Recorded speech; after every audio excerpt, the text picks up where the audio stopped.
Bonjour et bienvenue pour un nouveau voyage culinaire. Aujourd'hui nous partons aux États-Unis avec le gâteau au chocolat. Pour ce plat vous aurez besoin d'une casserole, une spatule,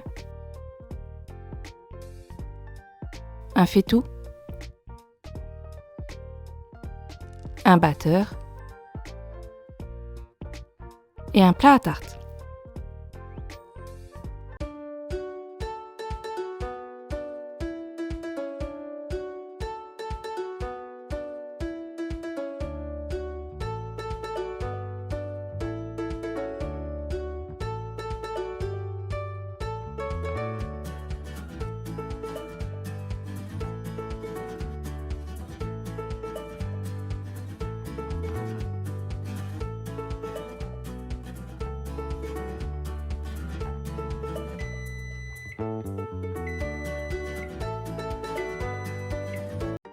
Pour ce plat, vous aurez besoin de 120 g de beurre, 200 g de chocolat, 5 œufs, 150 g de sucre, 80 g de farine, un sachet de levure chimique et du sucre glace.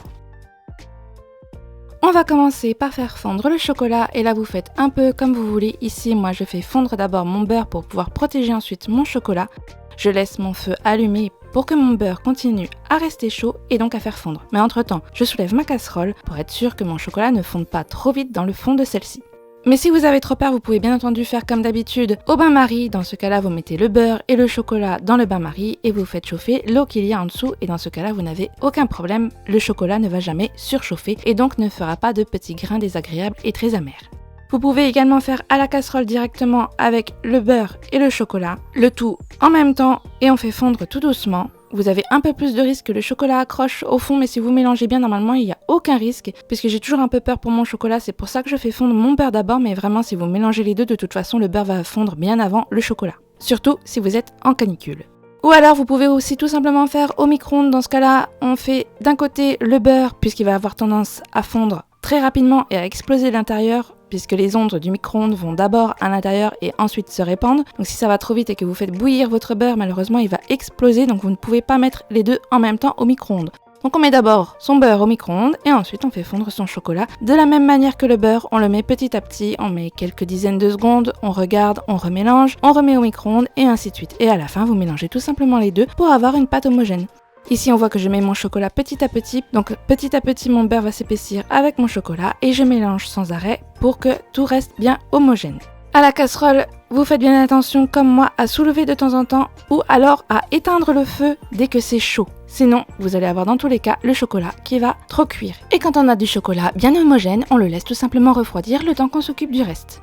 On va donc s'occuper du gâteau, on va monter tous nos œufs avec le sucre. Alors au départ je mélange très rapidement avec mon batteur qui n'est pas allumé, c'est juste pour pouvoir préparer l'intégration du sucre par la suite. Donc ensuite on intègre le sucre et on essaye déjà de mélanger encore une fois un petit peu sans allumer le batteur pour éviter d'avoir du sucre qui va éclabousser un peu partout. Et ensuite on va commencer à battre. Alors ici c'est exactement la même recette que pour la génoise puisque en fait le gâteau au chocolat est une base génoise avec laquelle on a incorporé tout simplement du chocolat. Donc comme la génoise, on va monter les œufs entiers avec le sucre. On ne sépare pas les blancs des jaunes. C'est un peu long, c'est normal, c'est tout simplement parce que le mélange avec le blanc d'œuf et le jaune d'œuf a du mal à monter. Petit à petit, on va incorporer de l'air dans nos œufs et donc ça va monter assez facilement. Je vous montre pendant plusieurs minutes ce que vous allez obtenir, vous allez voir que ça a vraiment du mal à monter, c'est vraiment normal, il faut insister. Ici, j'ai battu pendant 10 minutes pour obtenir mes œufs en mousse. Au début, vous allez avoir l'impression que la mousse se forme, mais la mousse en dessous n'est pas formée. En réalité, les œufs sont encore très liquides. S'ils sont liquides, vous allez rater votre génoise. Il faut une mousse d'œuf. C'est à peu près entre la texture de la crème chantilly et du blanc monté en neige. C'est un mix des deux textures.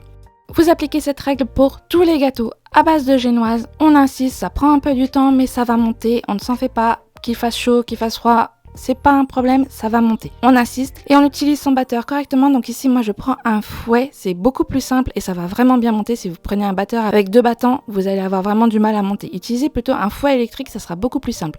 Votre fouet électrique, il va tourner dans le sens anti-horaire en général. Pour voir dans quel sens il tourne, vous le laissez dans les œufs, vous battez sans bouger votre main et vous allez voir le sens dans lequel le liquide va tourner. À partir de là, vous allez tourner votre main dans l'autre sens et vous allez voir que ça va incorporer l'air beaucoup plus facilement. Au bout de 10 minutes, on a donc des œufs bien mousseux. On le voit puisqu'il y a des traits qui se forment avec le mouvement de mon batteur. Et lorsque j'enlève mon batteur, on voit également que ça s'accroche, ça a tendance à s'accrocher comme une mousse. C'est ce qu'on veut obtenir. Si vous avez un peu plus mousseux, c'est bien, mais n'ayez pas plus liquide que ça. On n'oublie pas évidemment de beurrer son beurre pour éviter d'avoir un gâteau qui colle. Et ensuite, on va incorporer le chocolat dans la crème aux œufs. Le chocolat est sûrement encore un peu chaud, mais ce n'est pas grave, ne vous en faites pas, mettez tout d'un coup. Par contre, après, méfiez-vous, la consistance du chocolat au beurre n'est pas du tout la même que les œufs montés. C'est-à-dire que le chocolat, quand vous le mettez là, on le voit, il a tendance à plonger directement dans le fond. C'est exactement ce qui se passe en réalité, il va bien dans le fond et il va se répartir dans le fond. Et même en mélangeant, il va rester dans le fond. Vous allez passer votre spatule tout le long, essayer de le ramener vers le haut, vous allez avoir l'impression que vous ramenez tout vers le haut, mais en fait, la plupart du chocolat va bien redescendre dans le fond, et voire même rester dans le fond. Donc on passe bien partout, on insiste bien pendant plusieurs minutes, on tourne et on retourne, on racle bien les bords, on racle bien le fond, et au bout d'un moment, vous allez avoir un chocolat à peu près homogène. Ici, j'avais encore quelques petits traits de chocolat, mais c'est pas grave, je savais que j'étais bien passée partout, et donc que mon chocolat était bien remonté, c'est-à-dire qu'il s'est bien mélangé à mes œufs. Je n'ai plus rien dans le fond, et avec ma spatule en plus, j'essaye de voir sur les bords s'il reste pas un petit peu de chocolat qui est collé un peu partout, et en général, quand c'est plus le cas, c'est que tout est bien intégré.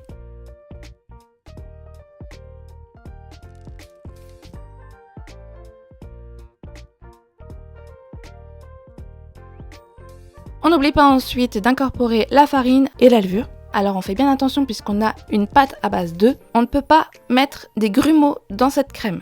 Il faut absolument que vous tamisiez la farine auparavant, sinon vous allez vous retrouver forcément avec des grumeaux, surtout que même là, en faisant attention, en mélangeant, des fois on retombe sur un petit bout de farine qui est pas bien mélangé, puisque en fait là ça va faire un petit effet hydrofuge, c'est-à-dire que la farine va rester hermétique par rapport à notre crème. Donc il faut vraiment, encore une fois, bien mélanger, bien repasser partout pour être sûr qu'une bulle de farine ne s'est pas mise à un endroit. Donc on mélange plusieurs fois, même si on a l'impression que c'est bon, on continue encore un petit peu.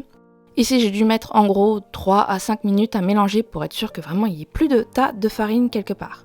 Et on le voit d'ailleurs à un moment quand je passe la spatule, on a une petite bulle de farine qui s'est éclatée et donc qui se remet sur le dessus et c'est là où on voit l'effet hydrofuge.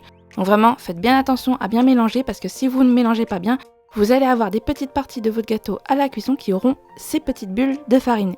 C'est-à-dire que les gens qui vont manger cette part-là auront bien le goût de farine et pas le goût de chocolat. Et de toute façon, avoir de la farine qui n'est pas incorporée à un gâteau, ce n'est vraiment pas agréable. Donc on fait bien attention, on prend son temps. C'est de toute façon tout ce qu'il y a à faire pour ce gâteau.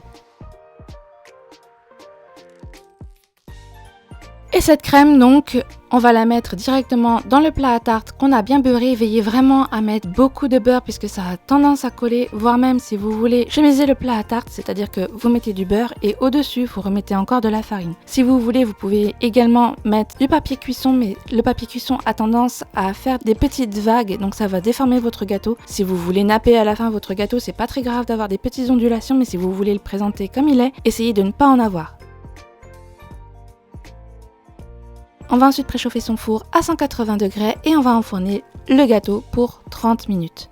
Et on met son gâteau au milieu du four pour être sûr que ce soit bien réparti. Au bout de 30 minutes, on a donc une génoise qui est cuite. On fait attention à bien laisser refroidir le gâteau avant de le démouler. Donc là, je l'ai laissé en gros 1 heure à l'air libre pour qu'il puisse bien se refroidir. Et au bout d'1 heure, on va retourner son gâteau.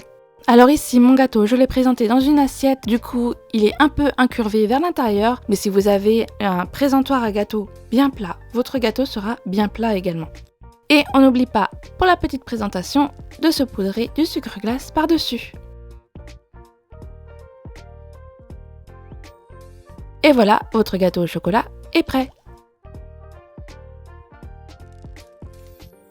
Bon voyage aux États-Unis!